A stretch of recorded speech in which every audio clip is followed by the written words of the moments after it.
And what's amazing is people are used to like Gordon Ramsay and the other chefs like just really like being aggressive about the meal, saying this is trash, this is trash. You had a lot of moments where people really enjoyed what you made. Like, what is that when we talk about like reality shows being kind of fake? When you see Gordon come up to your meal, right? The chefs come up and try it.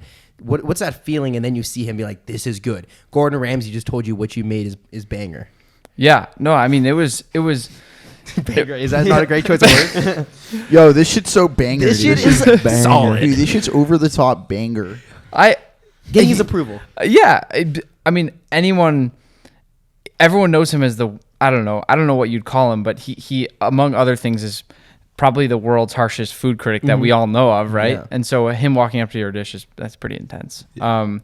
But like you said, for him to walk up and say anything positive about it is pretty cool. And you had a lot of people that would get like way too excited about it, right? Like they'd start like shaking after and all this stuff when he talked to them, and I was like, all right, it's not calm down, cool, right? But no, it was pretty sweet to just be able to cook something and have the guy eat it right in front of you. Did you guys like all meet him like before the show? Yeah, he was super cool actually. And the coolest part about it was that the further along that we got, he would kind of hang out with us more. Which is cool. It's not like we were sitting at home after and like having beers with him, right? But that'd be way too cool. That would be too cool. Insane. That would be too cool. I think that of people to have beers with, Gordon Ramsay would be a pretty cool top one. That's top 5. I think so. Or Guy Fieri. Guy Fieri would be pretty sick too. Guy Fieri would be sick. Guy Fieri slams beers. Yeah. But yeah, I feel like Gordon Ramsay would be just a cool guy to just kind of like just kick it with. Yeah. Like when he's not fucking screaming in your face. But he'd probably like taste like a beer and like just cuss at it. Yeah, I think he'd be pretty strict about what he was tasting. Yeah. He was just more open about hanging out with everybody as time kind of went on, and he made more of an effort to just kind of talk to everybody. It was that is the first question that I get every single time that anyone wants to ask anything about MasterChef. Right. Yeah. What was Gordon Ramsay like? Yeah. That's the first question every time. That's like going to American Idol and one's like, what's Simon Cowell really like? Yeah. So people want to know, is he really that intense like off TV? Okay. No, I have like a just really quick. I have this one story actually that. We were in London towards the end because we traveled to London towards the end of the show, and I was freezing because they dress you in whatever they want. I mean, they'll put you in whatever they want, right? So I was wearing this kind of.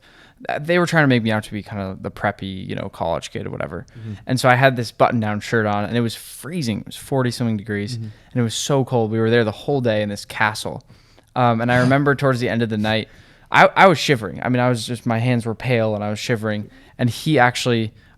He starts swearing out of nowhere, like cussing. We were off camera. He starts cussing out of nowhere. He's like behind me, so I turn around, and he's like trying to find someone to rip a jacket. I guess it's kind of mean in one way, but he goes and rips the jacket off of one of the other producers or whatever, and like runs up and throws it on me. He's like, this kid's fucking freezing. He's going nuts. And I was like, that's sick. You were like the favorite. Let's go. I was like, that's nice, but he also just took the guy's jacket, but he put it on me. Yeah. But no, I always thought that was actually a cool story because he is genuinely like he's a nice dude. Cool. Yeah, funny as fuck. Wow. Yeah. Okay. Do you have any other crazy stories from like going to England? Like that's got to be insane. Flying out for the show. Have you ever traveled overseas before? Before that, I traveled overseas. Okay. Yeah. But no, that was really crazy. They moved the craziest thing that I saw at the end.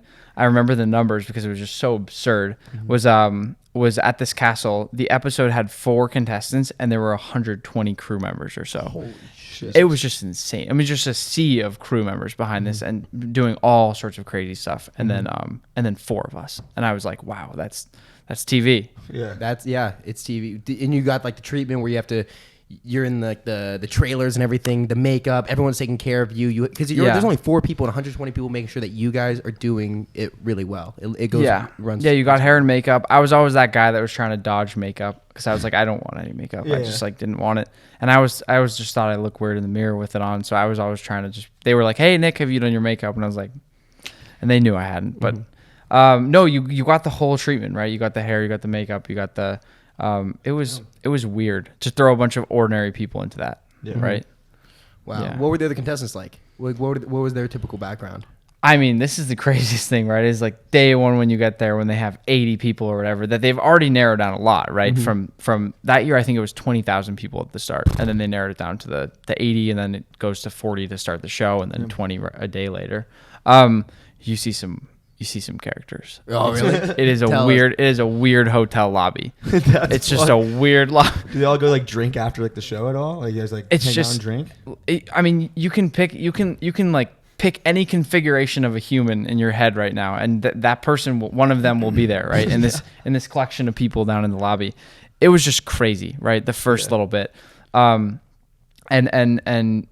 pretty quickly they sift out a few more people that are just wild. But after that, I mean, that was some of the coolest part. I mean, that was one of the coolest parts of all of it, was you meet a lot of really just normal and fun people. Yeah. You know, are people hooking up? Like I feel like on like Survivor, I've always Survivor. As I started like watching Survivor as I was getting older, I'm like, these people are so definitely fucking. Like they're just out there, just, they just complete a good challenge and just like fucking win, and then they're like, you know what, let's go fuck. Like I just totally like see that happening. MasterChef, everybody's just feeling like extra ready to go fucking cook. You cook the perfect steak. Oh, your steak is just fucking wonderful, perfect temp, and you're like, you know what, let's just go fuck. I think there are super strict rules against that, and the other part of it is that you don't even have your own room key. So what? I mean, what do you mean? They would have to let you in? Yeah, I mean, this is the same way I think on all these reality shows, and you can, I'm not saying anything that's secret even, because you can look all this stuff up, but literally, I mean, you don't have your own key. If you want to go to the gym, they have to let you into the gym.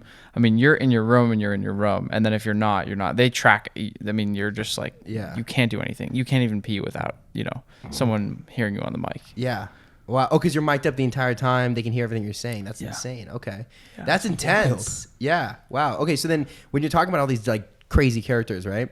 Because I have to imagine when you start with 20,000 people, they're looking for people that fit a certain, like, correct me if I'm wrong, but you kind of fit that like college preppy, like you're saying. There were a couple other kids. That's the craziest part, right? Really? It's like, let's just say all four of us are the college boys. We're there on day one. We know only one of us is going to be moving on, right? Yeah. It's awkward. The character. Yeah. Okay. Yeah. Yeah, exactly. So if we got like four like Berkeleys, right? It's like, okay, only one of them's gonna make it because all four of you are way too similar. Yeah. That's interesting. Okay. So did you meet your doppelganger? Yeah, I mean, yeah, they were great too. That's the funniest part, is like those are gonna be your best friends for the first 24 hours, and then they're just gone. Or you're gone. That's horrible. Wow. It's sad. like war, but it's for fucking MasterChef. Yeah. It's like the Hunger Games. Right. Yeah. That's wild. Yeah. What's the craziest person, like, character that you met, like, in the lobbies down there? Like, what kind of, were they just intense chefs or just super eccentric? No, I mean, I really mean it when I say that you have someone just from every possible place, right? So there's just a lot happening down there. There's people butting heads. There's just all sorts of stuff. And to be honest, it was just such a insane blur that I don't even remember. But I mean, somehow they have figured out a way to get people from all over the country in every combination of everything in that lobby. It's really a strange thing. It's just weird. So weird. Okay. Yeah. Interesting. Wow. Yeah, because I'm sure you knew a certain type of person that was in that, like Harvard, right? Like that's a very different kind of environment than to go into MasterChef, where you have what's the main motivation in going to MasterChef? Is it to get that start of like notoriety, or is it to get into like the biggest restaurants or the most prestigious positions? I mean, everyone does something different off of it. For me, it was just the thing where I sort of figured it was my last chance before finishing up college to just go ahead and say, hey, I did this. I did this, but also why don't I try to just cook for a full-time thing? Like, I don't know what most of the other, let's say, TikTok cooks or social media chefs, I don't know what their backstories are, a lot of them, but it's not something that you can. I've always thought about this. You can't wake up and just be like, I'm going to be Gordon Ramsay someday. No one can really do that. And you can't work towards that the way you can work towards being a pro athlete or whatever, right? So that's the weirdest part of it all. It was my last shot to just say, hey, even though it was a hard decision to just actually leave school like that, I just it was my last. I had a job ready at McDonald's corporate.